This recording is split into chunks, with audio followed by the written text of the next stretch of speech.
Hello everybody, happy fun day, happy run day. Good morning, it's Sunday here in Jakarta and we just finished our first 18 kilometers. As you all know, hindi naman tayo matagal nang nag-run, we're just newbies and we are trying to expand our endurance. Yeah, cute no? Yeah, expand our endurance. So yeah, lessons learned.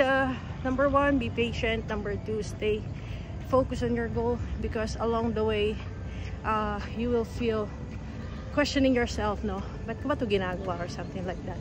But it's also good that if you will be having some friends who will run with you, talk with you, so it will help boost your morale, boost your stamina at some point, and magbaon kayo ng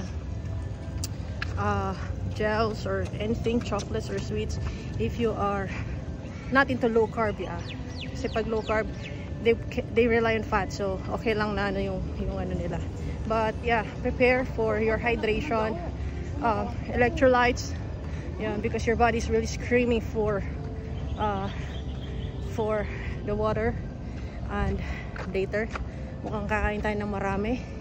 Yan, so apparently today it's the first Sunday of Ramadan, so konti lang yung tumatabo ngayon even on the car free day. So lumabas kami kanina, no? So yun, okay, so yan yung mga lessons to ponder. And also it's very important na meron kayong maayos na sapatos, okay, because if you're gonna be doing long runs, yung comfort is very important, no? Yan. And then do stretchings before and then after. Make sure you cool down. Huwag ka muna upo kasi lalo ang layo ng tinakbo natin, ano.